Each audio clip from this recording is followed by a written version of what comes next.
there. The first body of water? No, the second one, way in the back. Yep. Okay. The first body you see, I believe, is Cranmore Lake. Okay. I can see 5 of them back there. Yeah, there's all kinds out there. But way over is Sebago. So you can see into Maine there. Okay. I probably can see about 200 miles. Usually the visibility, 90, 100 miles. They say on the best of days you can see the Atlantic Ocean. Wow. But you don't really see it. Technically you can. It's the light reflection coming down from the sky, reflecting off the ocean.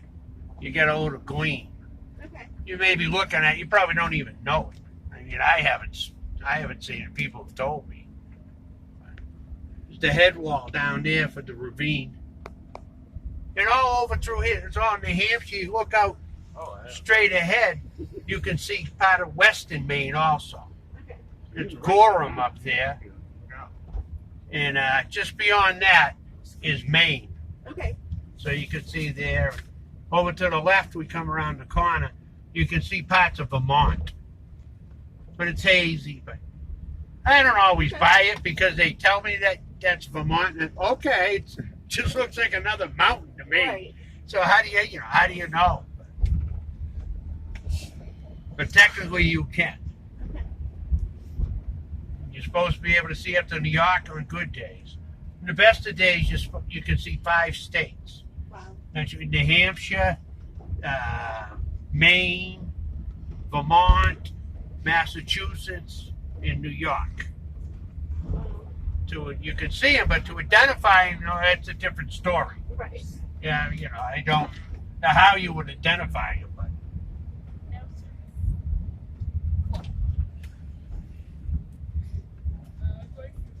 got a helicopter pad on the left.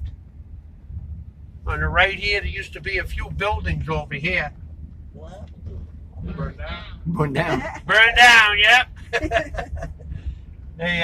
They used to come up and test. The Army and Navy would come up, the Air Force, come up and test out equipment, de-ice things.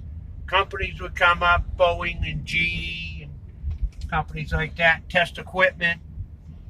Coast Guard. I saw a Coast Guard helicopter up here not too long ago.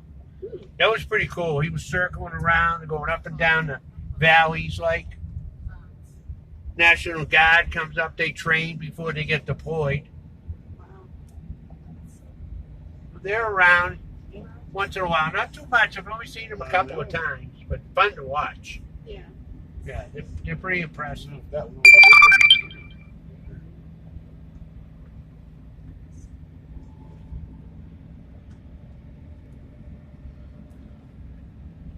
on your left, the valley down there, it's called the Great Gulf Wilderness. Beautiful spot through there.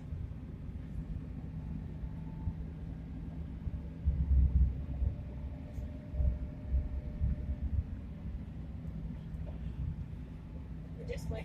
It's better. He missed this part on the way up. On the way up? Yeah. I'm glad you get to see it on the return trip.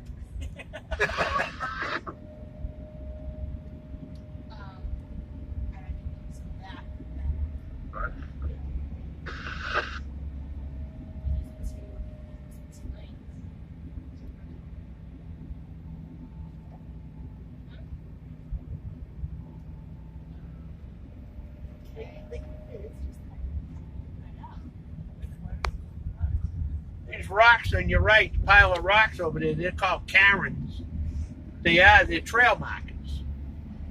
Get up here in bad weather, clouds, fog, snow if you're up here.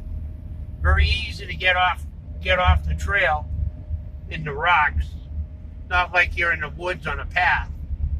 You get orientated quickly up here. Walk off a cliff or something like that. A good way to start your day. So they use those as trail markers. Severe weather, you could tie ropes between hikers. One would go to a cairn and they kind of leapfrog with each other all the way through to make sure they're staying on the trail.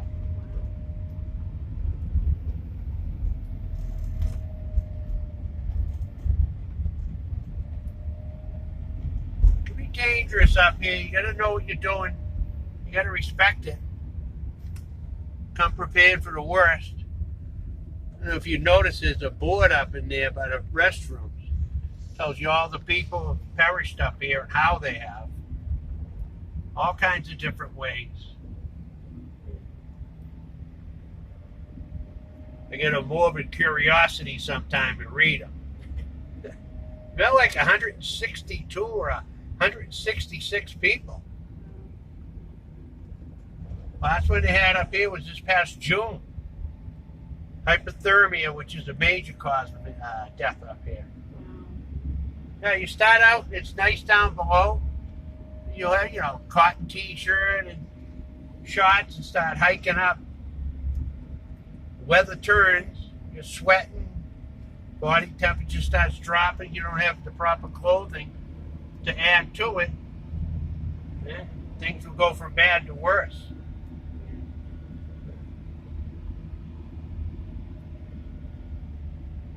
People fall, everything. It's amazing. I've read that. Do they have to rescue many people? Yeah, they rescue people up here. Some people don't do the right thing. You should register before you start hiking. The smart thing to do is you start in the AMC, you register, tell them what trail you're going on. It's research. You got to do your research, see which one you're capable of doing. There's different degrees of difficulty. So you want to start out small, but you should always register with the AMC, tell them where you're going, when you expect to come, be in a certain place. But there are a lot of rescues here. They practice all the time. They will have to come up and rescue people. Nowadays, they come to rescue you. They give you the bill. They charge you for the equipment they use. It makes sense. Yeah. They're coming to get you, Yep. And I can imagine, if they got to use a helicopter, that's not cheap. And the people coming to rescue you, they're mostly volunteers. And they put their lives in risk, too. So you gotta be smart, be sensible. You can't take it lightly. A little bump here, so.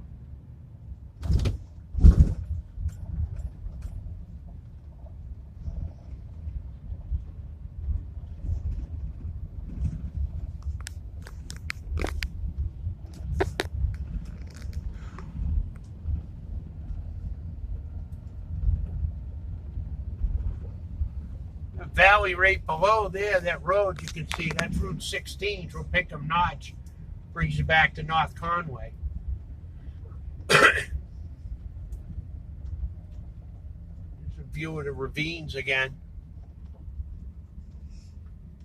See Tuckerman's right from Route 16, or if you're skiing on Wildcat, you got a great view across the valley into it.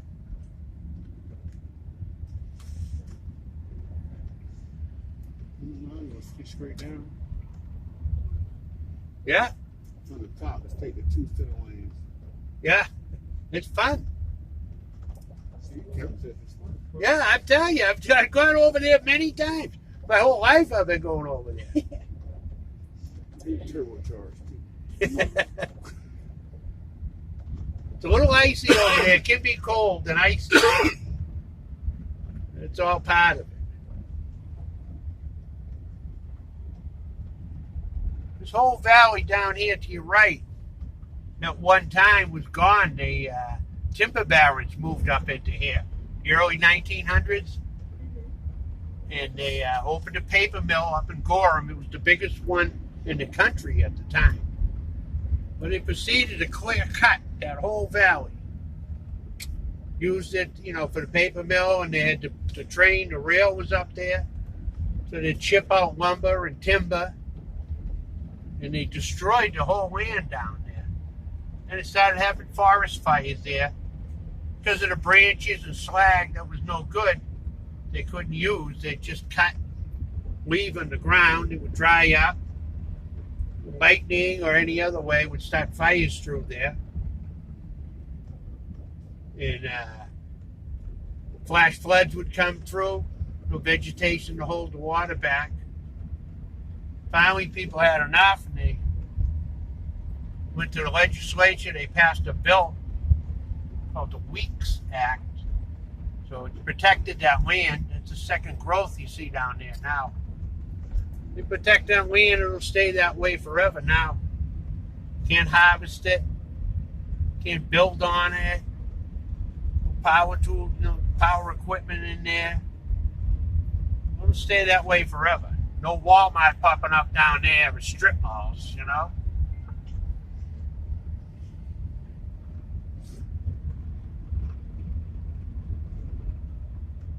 There you go, back on asphalt. These are weather stations there. You'll see them about every 1,000 feet on the mountain. They're mostly solar now. The observatory records it, gets their information from there.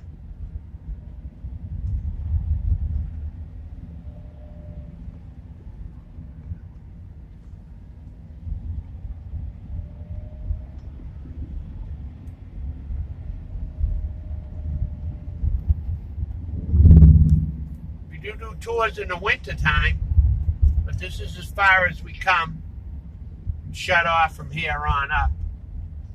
Come up here in a snow coach. One of these vans with a set of tracks on them. Come up here. I don't think you'll be outside too long in January, February up here. It's pretty cool. You can come up. Everything covered in snow. The peaks are all done. Covered in snow down the valley up here.